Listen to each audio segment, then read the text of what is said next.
My daughter answered them with 16 bars of music, and by the 12th bar, an 82-year-old man in the hallway had stopped walking and put his hand flat against the wall, as if the house had tilted. But I need to give you the 3 minutes before that, because the 3 minutes are where the story pretends to be about something small. We were at an estate in Gladwin, on Philadelphia's main line, the old money corridor west of the city where the driveways are longer than my street and the trees are older than the country. I was there to work. I'm a luthier. I make and restore violins, and the estate's owner was donating his instrument collection to the Curtis Institute of Music, and a collection doesn't move from a private music room to a conservatory without someone like me going over every instrument first. Condition reports, restoration assessments, the slow, honest accounting of what the years have done to the wood. 11 violins, 2 violas, a cello. 2 days of work, minimum. Willa was with me because it was June and school was out and my mother had a doctor's appointment, and because an 11-year-old who has grown up in a violin workshop is the safest child on the planet to have around instruments. She has known since before she could read that you look with your eyes and you touch only what Dad hands you. She has also known, since before she could read, how to hold a violin. By the neck, cloth under the chin, weight respected, because my daughter has been playing since she was 5 and has been in my shop since she was born. The curator walked me down the hall to the study to go over the donation paperwork. Willa stayed in the music room. On the work table, out of its case, was the violin I had been examining when the curator came for me. A good instrument, not the crown of the collection, the one I had already designated safe to handle. I was gone maybe 4 minutes. In those 4 minutes, 2 teenagers came into the music room and found a strange girl in ordinary clothes standing at their grandfather's work table with a violin in her hands. The boy was 16, the girl 14. The grandchildren staying at the estate for the summer. I got the whole exchange later, from Willa, delivered in her flat, accurate way like a condition report. The boy said, "Put that down. Do you have any idea what that's worth? That violin is probably worth more than your dad's whole shop." The girl said, "She came with the repairman. She's the repairman's kid." The boy said, "You don't touch instruments like this. You've probably never touched a real violin in your life."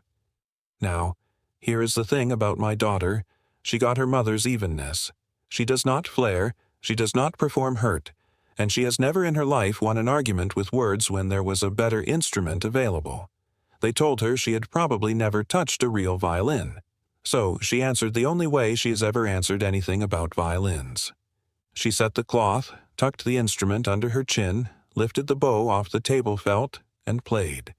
She played the song her mother taught her, the one Willa has played nearly every day for 3 years, the one I have heard through the workshop wall 1,000 times, the one we have only ever called Mom's song. A simple melody, song-like, not technically difficult, the kind of tune that sounds less like a composition and more like something remembered. 16 bars, then it turns over on itself and comes home. The boy stopped talking at around bar 8. The girl went very still at around bar 12. And I'll come back to why, because her stillness had a reason nobody in the room yet understood, including her. And in the hallway, coming to meet the luthier his curator had hired, an old man heard 12 bars of music and stopped walking and put his hand flat against the wall. I was still in the study. What I know is what Gwen Ellery, the curator, saw from the study door. Edwin Marlowe, 82 years old, standing in his own hallway with his hand on the wallpaper and his eyes closed, not moving, while a violin played somewhere in his house. She said his lips were moving. She thought he was ill. She started toward him and he lifted his other hand, "Don't," without opening his eyes, and she stopped because there are gestures you obey without understanding them. He stood there until the song came home and settled. Then he walked into the music room. His grandchildren. Both started talking at once. She just picked it up, we told her, she's the repairman's. And Edwin Marlowe raised one hand and they went silent, and he looked at the small girl holding his violin, and he said, in a voice I heard from the study door because by then Gwen and I were both moving, "Where did you learn that song?" Willa said, "My mom taught me. She said it was the most beautiful thing anyone ever gave her."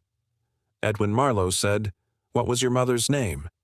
And my daughter said, "Marin Whitlock. She played for people who were dying." I came through the door in time to watch an 82-year-old man sit down on the piano bench. Not lower himself, sit down, abruptly, like the information had a weight his legs declined to hold, and put both hands over his mouth, and then take them away, and say to the room, to his grandchildren, to my daughter, to nobody. Only 2 people on this earth ever learned that song. I wrote it in 1965. I'm the other one. I should tell you who I am, because who I am is why we were in that house, and because the trade matters to this story the way the firehouse matters to a firefighter's story. My name is Gabe Whitlock. I'm 48. I make and restore violins in a 2-room workshop on the ground floor of a building in Fishtown, which is a Philadelphia neighborhood that used to be shad fishermen and then was row houses and factory workers and is now a little of everything. And my shop has been there for 19 years, between a coffee place that has changed hands 4 times and a plumbing supply that has never changed at all. People hear violin maker and picture something romantic. Let me correct the picture. It is woodwork of a particular merciless kind. A violin has around 70 parts, and the whole instrument works or doesn't based on tolerances you measure in tenths of a millimeter and judgments you cannot measure at all. The flex of a piece of spruce under your thumbs, the sound a mapleback makes when you knock it with a knuckle and listen. I apprenticed for 6 years under an old restorer in South Philadelphia who trained in Cremona, in Italy, where the trade has been handed down since Stradivari, and the first year he let me touch almost nothing. I sharpened tools and made glue and listened to him knock on wood, and when I complained, once, he said the sentence that runs my life, "The instrument will tell you everything if your hands are quiet enough to hear it." Restoration is most of my living. New instruments take months and sell rarely. Repair is forever. Cracked tops, sunken arches, failed glue joints, the slow damage of decades. Instruments come to me hurt and leave whole. And every few years the other kind of job comes, a collection. Somebody has died or is giving, and a group of instruments needs to be assessed by someone whose report a conservatory will trust. I have done that work for auction houses and universities and twice for Curtis itself. So when Gwen Ellery called in May, curator managing a private donation to Curtis, 11 violins, 2 violas, a cello, condition reports and restoration before transfer, the donor prefers the work assessed on site first. It was a normal call, a good job. The name Marlowe meant nothing to me except vaguely optics, precision instruments, one of those quiet Pennsylvania fortunes that never puts its name on stadiums. I said yes. I put it in the book for the 3rd week of June. I had no idea I was driving my daughter to the house where her mother had spent 11 months playing a dying woman into her rest. Because Maren never told me whose house it was. Maren was a music therapist, and if you don't know what that is, I need you to know, because it is the load-bearing wall of this whole story. Music therapy is a clinical profession. Board certification, degree, internships. Maren trained at a university program and did her clinical hours in a children's hospital before she moved to hospice work. Hospice music therapy is exactly what it sounds like, and nothing like what people imagine. She did not go into dying people's homes to perform.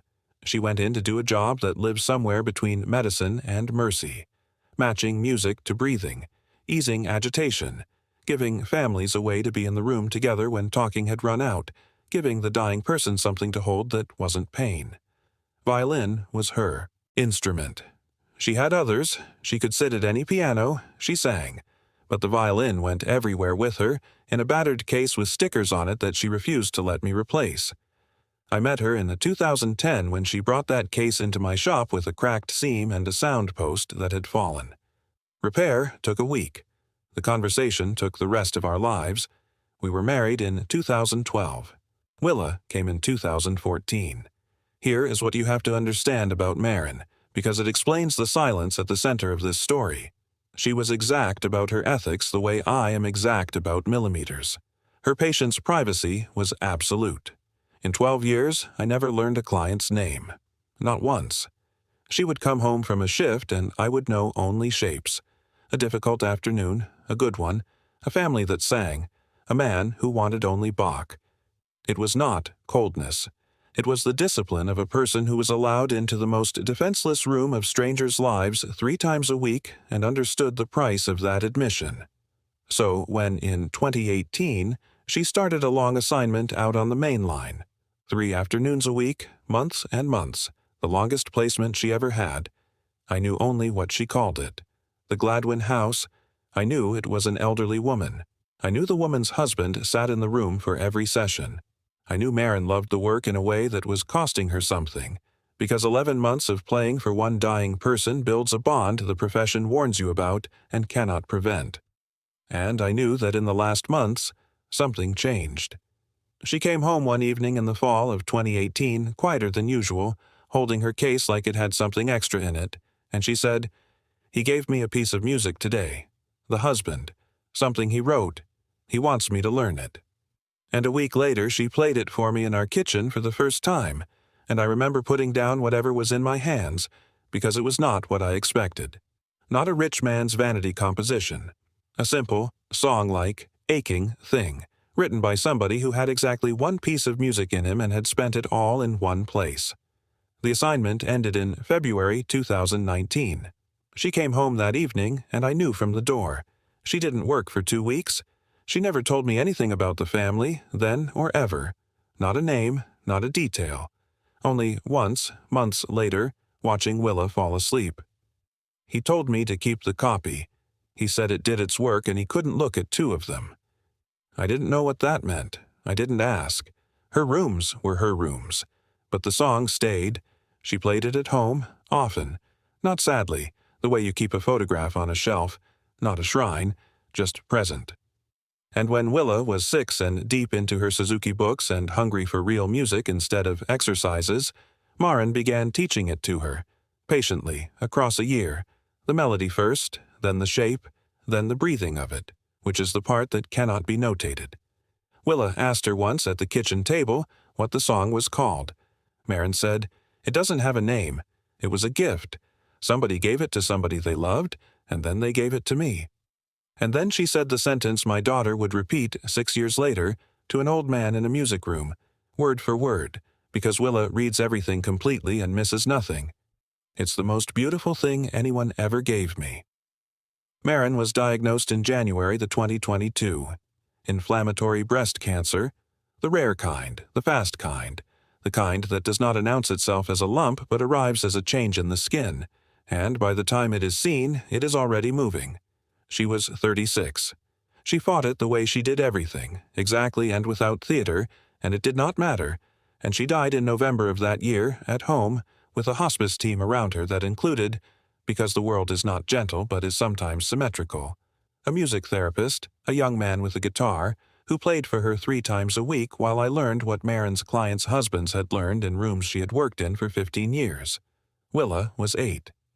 The morning after the funeral, I woke at 6 to a sound in the living room and came down the stairs and stopped where the staircase turns, because my 8-year-old daughter was standing at the window in her pajamas with her small violin, playing her mother's song, all the way through, steady, and when it came home and settled, she lowered the bow and stood there, and I stood on the stairs, and neither of us said anything, because there was nothing to say that the song hadn't said.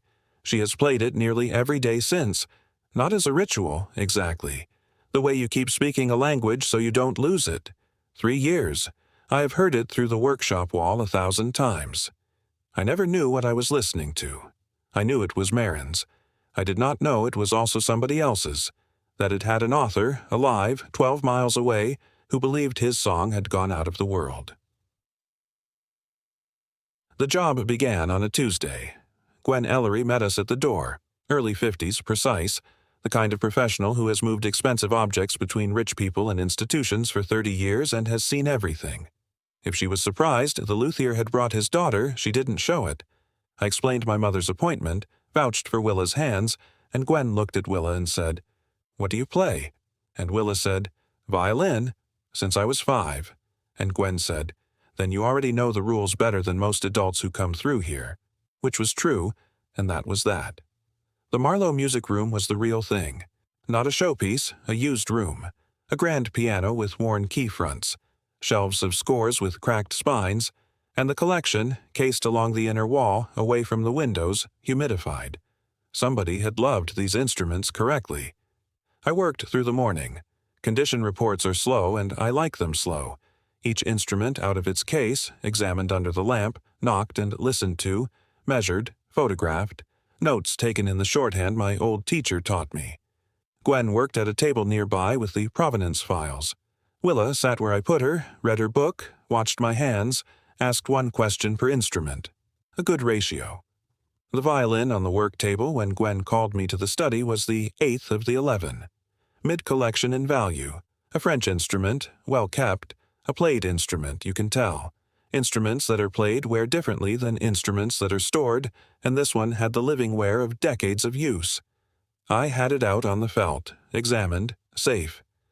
Gwen said the donation letters needed my signature block and the files were in the study, and I told Willa, reflex 20 years of shop rules, eyes, not hands, unless it's the one on the felt, and she nodded without looking up from her book, and I left.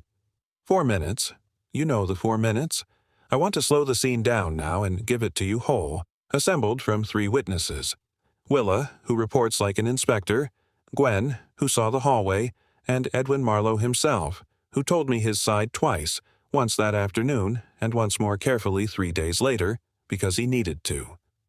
Willa finished a chapter and closed her book. The violin was on the felt. The one on the felt, the permitted one. She had been watching me handle instruments for 4 hours, and she is 11 and she plays every day, and she picked it up the way I have taught her since her hands were big enough. Neck first, cloth set, no fingers on the varnish of the top. She wasn't going to play it, she told me later. She was going to feel it.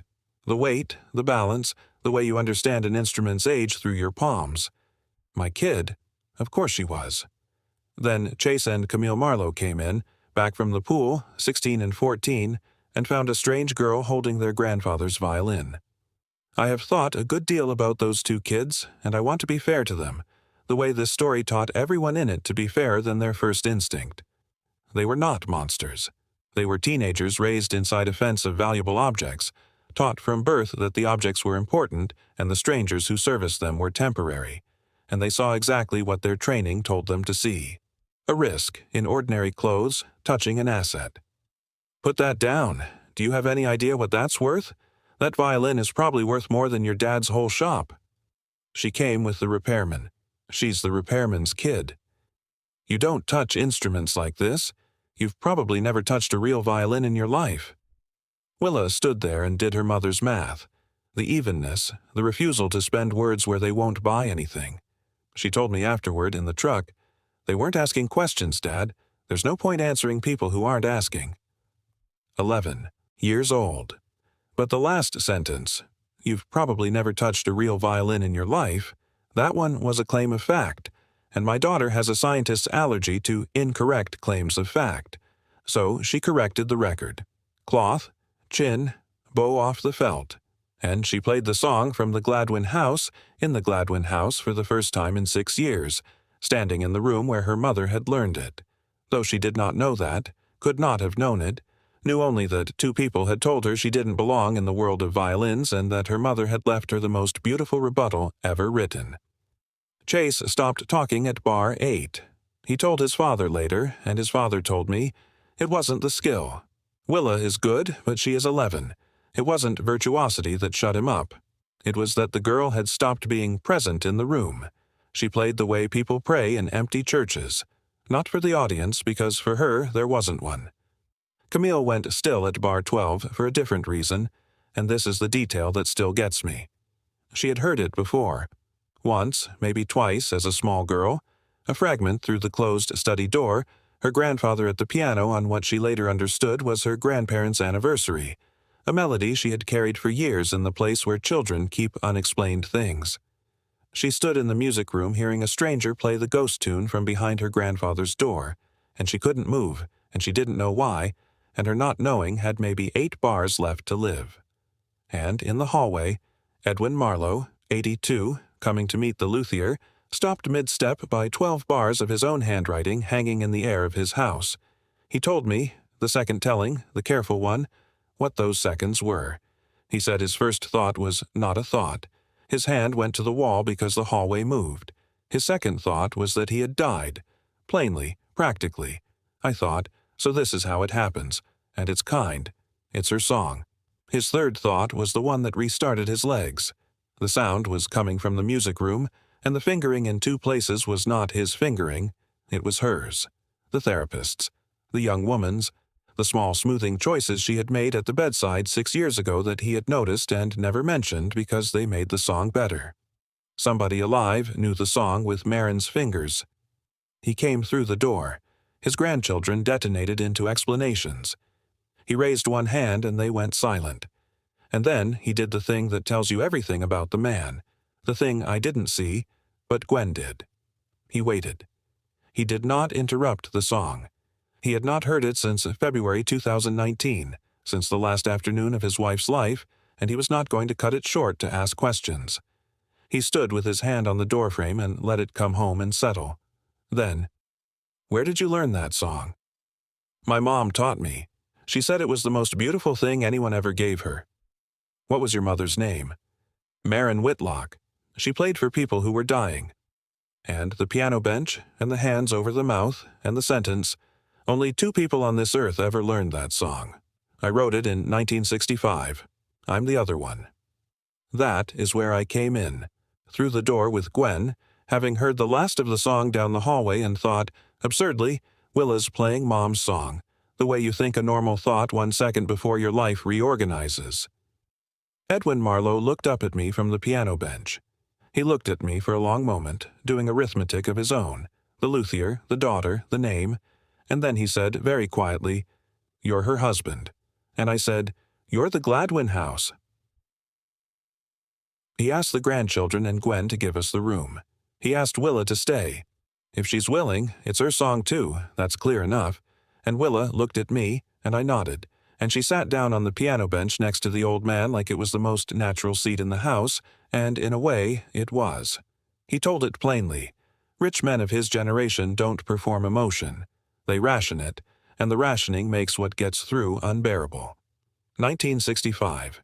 He was 22, a junior engineer at a lens manufacturer in Camden, taking home $91 a week, courting a schoolteacher named Vivian, and here he said a different woman's surname by mistake. Caught it, and laughed at himself, an old man's laugh. 53 years married, and I still trip on the name of the girl before her. Vivian would have enjoyed that. He had taught himself piano off a neighbor's instrument and enough violin to be dangerous, and he had no money for a ring yet, and so he did the only extravagant thing available to a broke engineer. He spent 4 months writing her a song. One song. The only music he ever wrote. He played it for her the night he proposed in her mother's parlor on a borrowed violin. Badly, he said. I was shaking so hard the vibrato was involuntary. And she said yes, and he played it for her every anniversary for 53 years, and it never left the house. Never published, never recorded. Their children heard fragments through doors. The manuscript, one manuscript, his 1965 hand, lived in the study. Then, 2018. Vivian dying, home hospice, and a young music therapist coming 3 afternoons a week with a battered violin case with stickers on it, and Edwin sitting in the corner of the room for every session for 11 months, watching a stranger do for his wife what he no longer could, because his hands, by then, had the tremor, and on the bad days he couldn't hold a line of melody without it breaking, and a broken line of that particular song was worse than silence. So, in the fall of 2018, he did the desperate, generous thing. He sat at his desk and hand-copied the 1965 manuscript. It took me 4 evenings, the tremor. I ruined 2 copies. And he gave the copy to the therapist and asked her to learn it, so that Vivian could hear her song on the days its author's hands failed. And Marin learned it in a week and played it at the bedside twice a week for the last 4 months of Vivian Marlowe's life, and Maid. He looked at Willa when he said this. 2 small changes in the fingering that I noticed and never mentioned, because they were right, and I'd had 50 years to find them, and she found them in a week. Vivian died in February 2019, in the afternoon, while Marin played. The song was the last music she heard. Edwin told the therapist to keep the copy. It did its work. I couldn't look at 2 of them. And then, the detail that undid me, the one I carry now, he said he wrote her a letter in 2020. A year on, grief loosening enough to allow gratitude, he wrote to the therapist through the hospice agency, to thank her properly, to say what couldn't be said in the raw months. But Marin had left the agency in 2020 for the hospital system, and the letter came back. Undeliverable. He held his returned letter and decided, in the way of proud old men, that the universe had voted, and he put it in the study drawer and stopped looking. He never knew her last name. Hospice paperwork gave the agency's name, not hers. She was Marin for 11 months, the way she was exact about being. So when he asked me the question, he already feared the answer, because a man who has buried a wife recognizes the grammar of how I'd said certain things. Your wife, is she? She died in 2022. Cancer. Willa was 8. He closed his eyes. He sat with it. And then he said the sentence that I will hear for the rest of my life, the one that joined our 2 houses permanently. She was the last voice my wife heard that wasn't mine, and I never knew her last name until this afternoon. Willa, on the bench beside him, did the thing her mother would have done. She didn't say anything. She put her small hand flat on the old man's sleeve and left it there, and looked at the piano keys and let the silence do its work, because she was raised by a woman who knew that presence is the instrument and everything else is repertoire. 3 days later, I came back to Gladwin alone, with something on the passenger seat that had not left our house in 3 years. Marin's violin case. The battered one. The stickers. I'd kept it closed since November 2022. Her instrument inside, and in the sheet music pocket of the lid, where it had lived for 7 years, a hand-copied manuscript I had seen 100 times and never once examined, because it was hers, and her rooms were her rooms even now. I opened the case on Edwin Marlowe's music room table and took out the copy and handed a man his own handwriting from 2018. He held it a long time. The tremor made the pages whisper. And then he found the margins, and I watched his face come apart with a gentleness I have no good words for, because the margins had pencil in them. 2 kinds. Marin's fingering notations, light and precise from the week in 2018 when she learned it, including, he showed me, tapping the page, the 2 changes. There and there, those are hers. And beneath and around Marin's marks, in a rounder, younger hand, a child's pencil. Willa's own notations from age 6 and 7, learning her mother's song at our kitchen table, annotating the annotations. 2 generations of pencil on his one song, his wife's deathbed music, corrected by the woman who played it, learned by her daughter, carried back through his own front door by an 11-year-old in ordinary clothes whom his grandchildren had priced at a glance. He said, I told her to keep the copy because I couldn't look at 2 of them. He set the pages down very carefully. I was wrong about what 2 of them would mean. I offered, of course I offered, to leave the manuscript with him. He refused, and then he went to the study and came back with a folder older than my father would have been, and he did the thing I had not seen coming, the thing that reorganized the ending of this story. He gave me the 1965 original. Marlowe, I said. Edwin, I can't. You can, he said. Listen to me. I'm 82. My son does not play. My grandchildren. You've met my grandchildren. They're better than they showed you, and I intend to see to that. But they do not play. When I die, this page becomes a curiosity in an estate inventory. An appraiser will assign it a value, which is the exact thing I wrote it to be immune from. He put the folder in my hands. Your house is the only house on earth where this is still music. Both copies go home together. That's not generosity. That's putting the instrument where it will be played. The luthier in me had no answer to that. It was my own trade's logic, aimed back at me. The rest belongs to the ending, so let me lay it out the way it's settled. The donation went through that fall. 11 violins, 2 violas, a cello, restored at my bench in Fishtown across 4 months, delivered to the Curtis Institute of Music with condition reports Gwen called the most thorough she'd filed in 30 years.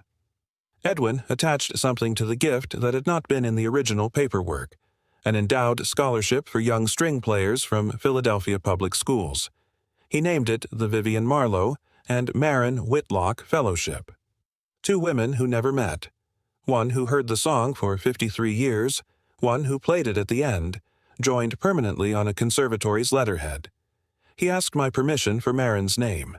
I said Marin would have objected to the fuss and then quietly loved it forever, and he said, yes, Vivian, exactly. and that was the whole negotiation. The grandchildren, their father, Preston, marched them through a formal apology within the week, which was worth what marched apologies are worth. The real repair came differently. Edwin sat them down. He told me this dryly over coffee at my workbench because the man came to Fishtown 4 times that fall and sat in my shop breathing sawdust like it was sea air, and said to them, "You looked at that girl and priced her. I built everything you will ever inherit, and the only priceless thing that has ever stood in that music room walked in with the repairman." But it was Camille, the one who had gone still at bar 12, the one who had been carrying the fragment through the door all those years, who did the thing that actually ended the story the mockery started. She wrote Willa a letter. Paper, stamps, 14-year-old handwriting. It said she had heard the song when she was little and never known what it was, and that she was sorry, and then it asked. And I could hear the courage it took, the courage of asking the repairman's kid for something only she could give. "Would you teach it to me?" Willa said yes. Of course Willa said yes. She is her mother's daughter. The song only ever moved one direction, which is outward, hand to hand, each keeper teaching the next. They meet twice a month now, at my shop, at the bench end where the light is good. A 14-year-old from Gladwin and an 11-year-old from Fishtown. 1 violin between them at first, then 2, because Edwin gave Willa the violin, the one from the felt, the one she answered them with, not the most valuable in the collection, the most played. It had been Vivian's favorite of all of them, the one Marin had used at the bedside when her own was being repaired. I found the claim stub from her own violin's 2018 repair tucked in the lid pocket, my handwriting, my shop, left there when she borrowed this one for the bedside and never taken out, the circle closing so neatly I had to sit down on my own stool. And Edwin held it out to Willa in the music room on the last day of the restoration work and said, "Instruments die in cases. This one has work to do." The 2 manuscripts hang on my workshop wall now, framed side by side where the light can't fade them. The 1965 original, one broke engineer's whole musical life spent on a single page, and the 2018 copy, the shaking hand copy, with its 2 generations of pencil in the margins, Marin's exact light marks, Willa's rounder ones, the page that traveled from a dying woman's bedroom to my wife's violin case to my kitchen table to my daughter's hands and back through the front door of the house it was born in. Most afternoons when school lets out, I hear it through the workshop wall.